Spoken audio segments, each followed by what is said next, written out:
Muy buenas, bienvenidos a Programación Fácil. Empezamos un nuevo bloque en el curso, el cual va a marcar un antes y un después. Hasta ahora habíamos visto lo más básico de COBOL. A partir de este capítulo empezamos a utilizar la potencia real de COBOL, porque vamos a comenzar con las bases de datos. Si sabes algo de bases de datos seguramente entenderás más fácilmente este nuevo tema. Si no, no te preocupes demasiado porque voy a explicarlo todo en detalle. Este capítulo va a ser más pesado de lo normal porque solo va a ser teórico, pero es fundamental para que puedas empezar a entender los ejemplos de los capítulos posteriores. Empecemos. Para entender las bases de datos en COBOL debemos saber qué es un archivo. En COBOL un archivo es una colección de unidades de información relacionadas dentro de una categoría de datos. Es decir, un archivo es una base de datos. A estos archivos los podemos llamar también como archivos de datos. Dentro de los archivos nos encontramos los registros, que son cada una de las partes de información del archivo. Es decir, por ejemplo, si tenemos un archivo con los empleados de una empresa, su nombre almacenado en el archivo, los apellidos, la edad, el puesto de trabajo, etc., todo esto formará un registro de cada empleado.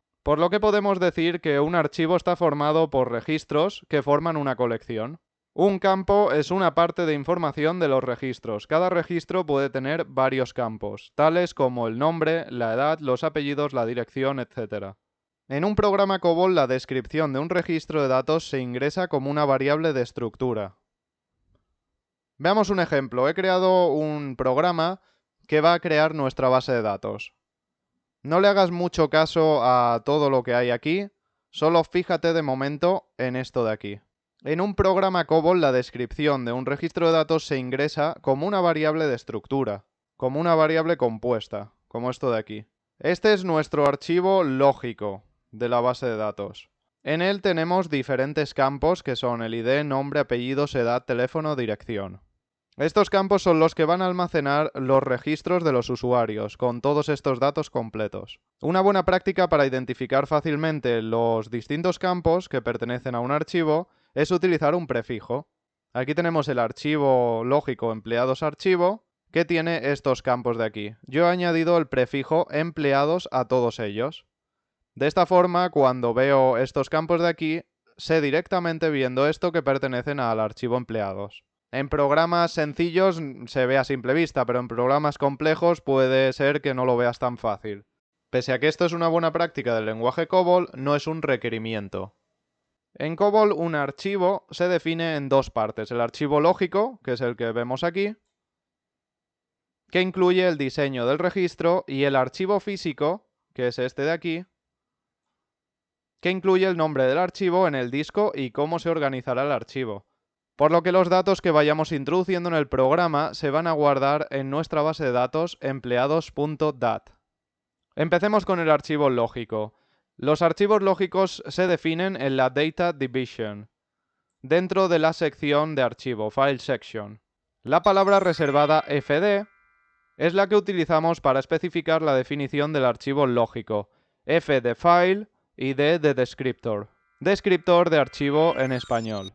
La palabra fd se considera un número de nivel especial. Y con esto que ves aquí ya tendríamos creado nuestro archivo lógico. Ahora podríamos poner debajo del fd, aquí, una etiqueta con la palabra reservada label. Pero no la vamos a poner ya que esto se utilizaba en la época que se utilizaban más las unidades de cinta que discos duros. Por lo que esto se ha quedado obsoleto. Pero es cierto que si necesitas utilizarla, la puedes utilizar. Pero eso depende de tan viejo sea el sistema sobre el que vayas a trabajar. Y este conjunto de campos de aquí es lo que llamamos el registro. Ahora vayamos con la descripción física del archivo. El archivo físico se escribe en la Environment Division dentro de la sección File Control. Con el select especificamos el nombre del archivo lógico correspondiente al físico y se lo asignamos con assigned, seguido del nombre físico del archivo, empleados.dat. Con Organization y Sequential estamos especificando que la organización del archivo va a ser secuencial, por lo que cuando estemos buscando algo lo hará leyendo desde el primer registro hasta encontrar el que se esté buscando. Si añadimos un nuevo registro, este se almacenará al final del archivo. Puede que no entiendas muchas cosas de este capítulo, y si además no sabías programación previamente, y tampoco sabes nada de bases de datos, esto puede hacerse algo inentendible. Si no entiendes gran cosa de todo esto, no te desanimes, ya que con los ejemplos prácticos va a ir quedando más claro.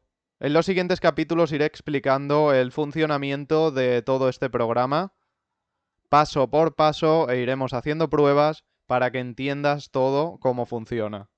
Voy a dejar el capítulo aquí. Si te quedaron dudas, déjame un comentario. Si te gustó el vídeo, apóyalo con un like para que suba más COBOL. Nos vemos en el próximo capítulo.